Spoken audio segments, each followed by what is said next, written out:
अब ऐसे कि आते हैं आगे। आगे देखते हैं आर्थिक नियोजन। आर्थिक नियोजन। आर्थिक नियोजन, ठीक है। अंग्रेजी में दोस्त इसको कहेंगे इकोनॉमिक प्लानिंग।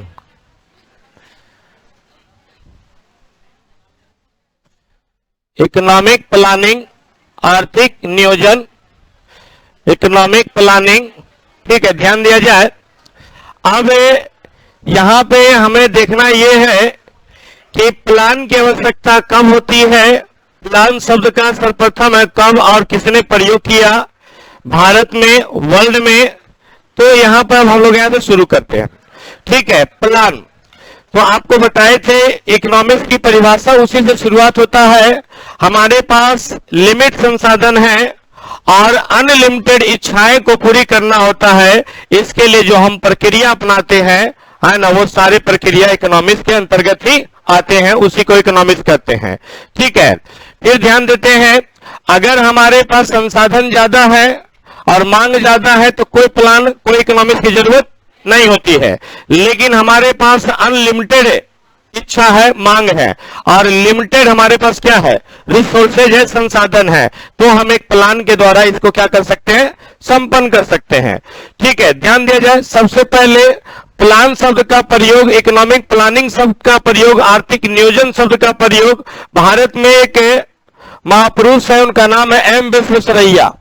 एम विश्वेश्वरैया, है ना, एम विश्वेश्वरैया, जिन्हें भारतीय इंजीनियरिंग का शायद पिता कहा जाता है, ठीक है। एम विश्वेश्वरैया, ये इन्होंने एक किताब लिखा था, plan economy for India. Plan economy for 1934 में, 19 किताब ये कब लिखे, 1934 में। और उसी में इन्होंने पूरे भारत के लिए आर्थिक प्लानिंग का ये कंसेप्ट दिए और इन्होंने कहा कि भारत की अर्थव्यवस्था अगले 15 सालों में दुगना हो जाएगा। अगले 15 सालों में दुगना हो जाएगा, यानी एनआई, एनआई बोले तो नेशनल इनकम, यानी राष्ट्रीय आय।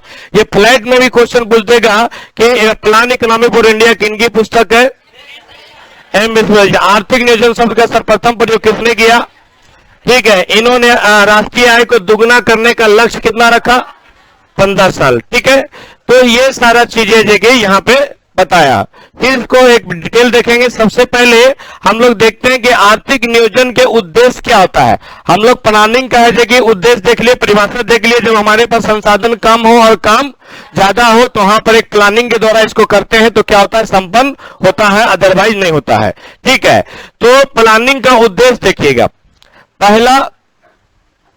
पहला है गरीबी को दूर करना, गरीबी दूर करना, ठीक है। दूसरा बेरोजगारी दूर करना, बेरोजगारी दूर करना। तीसरा, बेरोजगारी के बाद आएंगे प्राकृतिक संसाधनों का, प्राकृतिक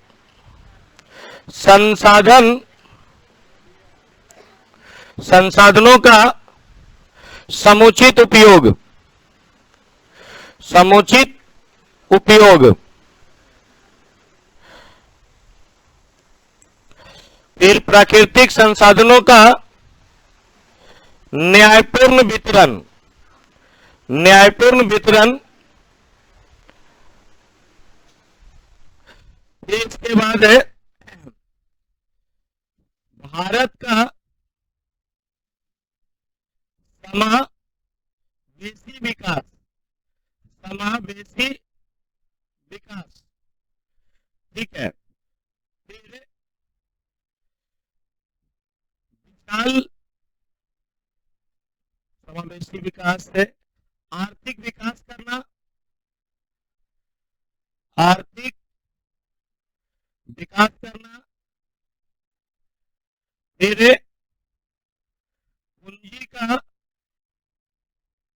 निर्माण करना, विदेशी मुद्रा की प्राप्ति, विदेशी मुद्रा की प्राप्ति।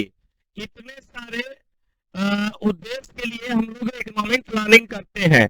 जैसे देखिए, भारत एक विशाल आबादी वाला देश है जिसमें आपका 80% से 90% लोग गरीबी रेखा से नीचे हैं। ठीक है, चूंकि कोरोना के बाद तो ऐसे कि 80 से ज्यादा ही हो गया, पहले तो आपका ऐसे कि 60-70 था, लेकिन अब 80 से ज्यादा चला गया। तो ये पॉवर्टी को दूर करना, गरीबी को दूर करना, दूसरा बेरोजगारी यानी अनएम्प्लॉयमेंट को दूर करना। ठीक है, फिर प्राकृतिक संसाधन हमारे पास बहुत सारे हैं, लेकिन उसका समुचित उपयोग हम लोग नहीं कर पाते हैं। ठीक है, तो उसका है कि समुचित उपयोग करना। फिर है कि प्राकृतिक संसाधनों को न्यायपूर्ण वितरण करना। न्यायपूर्ण वितरण करने का मतलब जहां पे ज्यादा है और कहीं पे कम है ना। भारत में जैसे झारखंड हो गया, छत्तीसगढ़ हो गया, मध्य प्रदेश हो गया, ये सभी राज्यों में खनिज प्रचुर मात्रा में है। ठीक है, तो ये लोग विकसित है।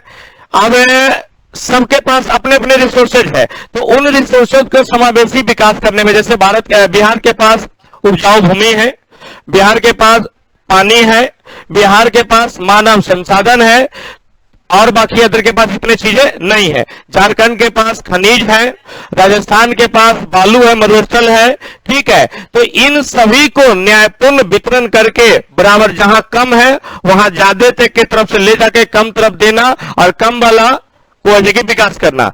इन वजह से तो गरीबी, बेरोजगारी, प्राकृतिक संसाधनों का समुचित। फिर देखिए, न्यायपूर्ण वितरण मतलब वही हो गया कि आपका सभी लोगों का ख्याल रखना। भारत का समावेशी विकास इंक्लूसिव ग्रोथ में क्या होता है डेवलपमेंट में, कि विकास की वह प्रक्रिया जिसमें समाज के सभी वर्गों का ख्याल रखा जाए।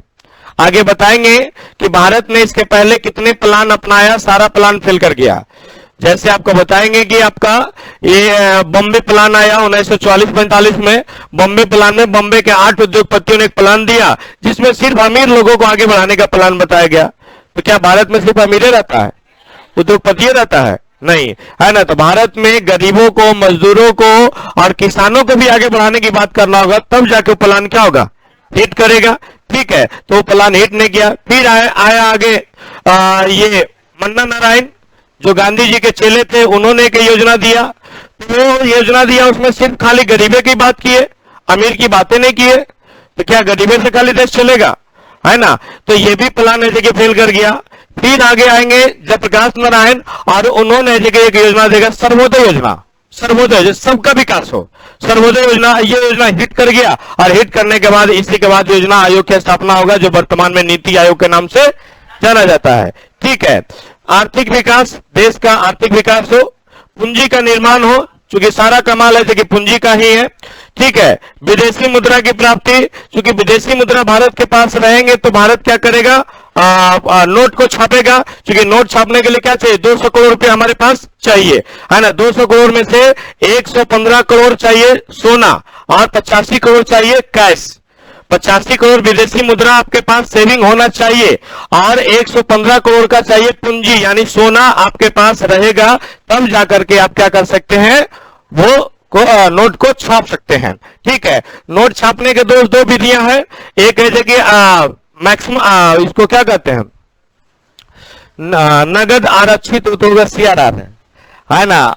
महत्तम आरक्षित और न्यूनतम आरक्षित, है ना। न्यूनतम में 200 करोड़ चाहिए, महत्तम यानी अधिकतम में 400 करोड़ चाहिए। ठीक है, तो भारत ने न्यूनतम आरक्षित को अपनाया है, जिसको अपनाया 1957 में। यह भी क्वेश्चन आपका खूब पूछता है कि भारत ने किस प्रणाली को अपनाया है, तो न्यूनतम आरक्षित प्रणाली। न्यूनतम आरक्षित प्रणाली में कितने करोड़ की पूंजी, 200 करोड़, जिसमें 115 करोड़ क्या चाहिए, सोना, 85 करोड़ क्या चाहिए, है ना। और इस सिस्टम को भारत ने कब एक्सेप्ट किया, 1957 में,